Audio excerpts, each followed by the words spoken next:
Because the 2024 election's coming up right now, obviously there's a lot of names being thrown around, and there are so many people that don't have a shot at being president that are in the presidential race. So I won't bother with some of those individuals.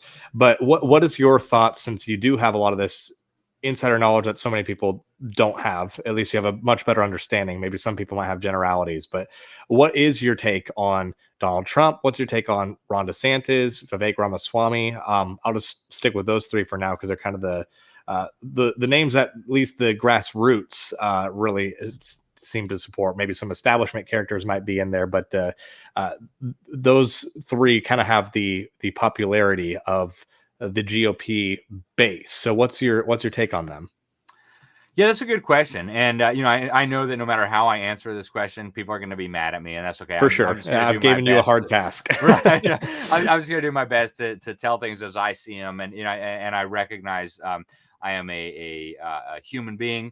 My analysis could absolutely be mistaken. And I'll preface all of this by saying the Bible tells us, don't put your trust in princes. Don't put your trust in men. Put your trust in God. If you think that some president, some politician is going to save you, you're putting your hope and your trust in the wrong place. And so, with that out of the way, yeah. And I think that's important because, God tells us specifically, my kingdom is not of this world. And so, whoever's the U.S. president, he's not going to save you and all the rest of it. We may lose our country, and, we shouldn't lose hope because we lose I hope we won't. I want my children to grow up in a free, prosperous America, but I think we need to be comfortable with the fact that that may not be possible. So I'll just take each one of those one by one. Sure. Donald Trump. I think Donald Trump genuinely opposed these evildoers. I don't think he fully grasped the nature of what he was up against. I think he thought of this as kind of like a corrupt swamp rather than a diabolical cesspool. And so I think he was genuinely shocked when he won the election and started realizing what a snake pit he had entered into. And he didn't know where the landmines were buried. He didn't know that, if you're a member of the Council on Foreign Relations, chances are very good you're working for hostile purposes to what Donald Trump would have been working for. And so I think he made some really significant mistakes during his administration. Some of his appointments were very, very dangerous, we could say. He appointed some members of the CFR. He appointed people who've worked closely with the Rothschilds. He appointed some people who'd been regulars at Bilderberg meetings. So he appointed some people who weren't great. I mentioned a few of them: Robert Lighthizer, Elaine Chao, a handful of the examples. I think maybe the single biggest catastrophe was what happened with the COVID stuff. And, I won't go into too much depth. I don't want to get you kicked off of any of your platforms. But, I frankly believe that the American people are owed an apology for that. And I say that as someone who was personally affected. My dad took the shot and his heart stopped after 36 hours. And so I'll leave it at that to avoid getting you in any trouble on the platforms. But I would like to see an apology for some of that. You never should have trusted Fauci, never should have trusted Birx. Those people should have not just been fired, but prosecuted. They belong in prison if we're feeling generous. But with that said, I think he learned a lot from his first term. And I think a second term would be really interesting. I know a lot of his inner circle, and they're good people. And, they learned a lot. And I think one of the reasons that I believe, and I gave a talk on this right after he was elected, making the case, because a lot of smart people were saying, he must be controlled opposition. There's no way they would have let him become president. So I gave a talk, I believe it was 2017, might have been 2018, where I laid out at like an hour. It was a very popular talk. It got, I think, over 1 million views on YouTube. I'm not sure if they've taken that down yet or not, but I still stand by everything I said there. I think the evidence is that he was not part of the system. He got manipulated by them in some cases. He comes out of the business world. He was used to people just doing what they're told because that's what you do in business. The political arena is very different, as he discovered. And you can tell by how vicious they have been against him and his people that they were really nervous. You look at what they did to General Flynn. You look at what they did to Roger Stone. You look at what they did to Peter Navarro. You look at what they did to Steve Bannon. You look at what they did to Mike Lindell. And you start seeing this pattern here. This is not normal, right? Clinton was surrounded by criminals, and they're all still running around freely. Something really fishy is going on with that. So we'll leave Donald Trump there. I like Trump. I have some serious disagreements with him on a few issues. I was very dismayed to hear him say that Florida made a mistake by banning the slaughter of babies after, what was it, 6 weeks or whatever. 6 week ban. If we made a mistake, it was because we allowed babies to be murdered at 5 weeks. Why should babies be murdered at 5 weeks? So exactly. And his embrace of the the LGBT stuff, I think, is unfortunate. I hope he'll come to his senses on that. Now, Ron DeSantis is interesting as well. He used to be my congressman. So me and my people, we spent hours in his office chastising him about votes that he should have voted differently on. He was a decent congressman, maybe not the best of the best, but he was part of the House Freedom Caucus. He did pave the way for John Boehner to become speaker, which, I know we're supposed to forgive, but that one's hard to forgive. John Boehner was a total sellout. I haven't talked to Ron in a long time. Most recently was maybe 5 or 6 months ago in Miami, but he's a decent guy. I don't believe he's part of the swamp, but just like with Trump, these evildoers are trying to manipulate him. In fact, I think it was the evildoers who convinced him to run in the first place. He was listening to Jeb Bush. For people who aren't from Florida, they probably don't realize this, but Jeb Bush continues to haunt the halls of our legislature. He's extraordinarily influential here, unfortunately. Nobody will admit to that, right? You'll never find a Republican legislator who say, "Oh yeah, I love Jeb Bush." The guy's politically toxic with the grassroots, but he's still very influential with the establishment, even though they won't admit to that. So DeSantis was listening to people like Jeb Bush, to people like Paul Ryan. They were telling, they were massaging his ego and telling him, "Hey, you're going to do great. You should run. We're going to line up the big money behind you. You're going to win this. Start measuring the curtains for the Oval." Do you think that was to avoid a Trump DeSantis ticket? Well, I think it was to avoid a Trump.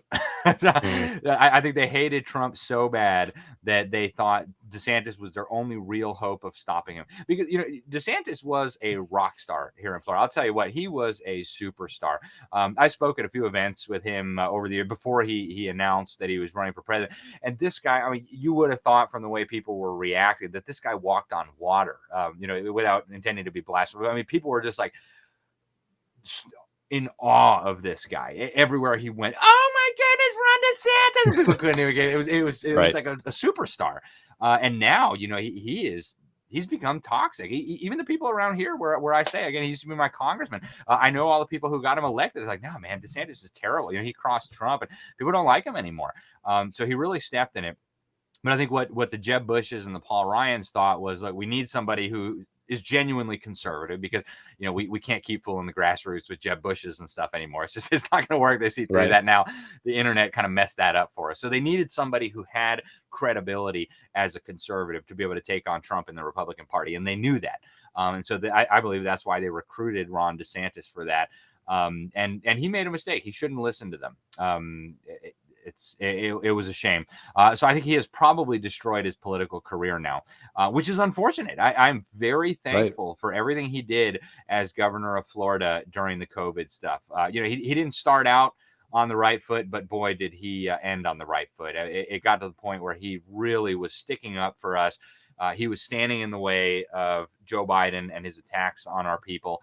And I could give a lot of examples. It was extraordinary to see. Like, for example, this OSHA mandate that they did, right, where Joe Biden and the OSHA said everybody who worked for a company had to go take the shot, or the company was going to be fined $7,000 or whatever it was.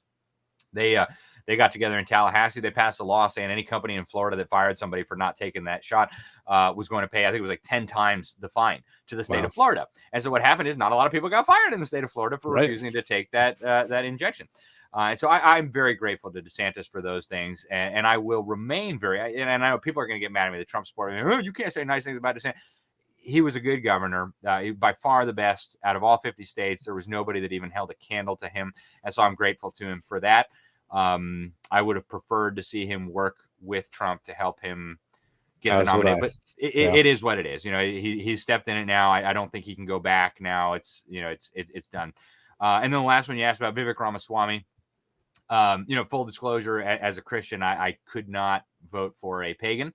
I just couldn't, and I don't mean that to sound bigoted. I'm sure the non-Christians out there, and maybe even some Christians, are like, "Well, we're not electing a pastor. We're like," no, sorry. I think that Christians ought to prefer Christian rulers, Mm. who share the same values, principles, moral code as we do. Hinduism is clearly not compatible with Christianity. In fact, again, if you read what the Apostle Paul said, what the pagans sacrifice, they're sacrificing to demons. Now, I like a lot of what Vivek Ramaswamy is saying. He's got some troubling things in his past, and I asked him about those. He and I spoke at an event in New Hampshire. What was it, over the summer? Camp Constitution, and I happen to know some of his senior staff. I've worked with them at various institutions in DC and other things, so I know some of the people that are running his campaign.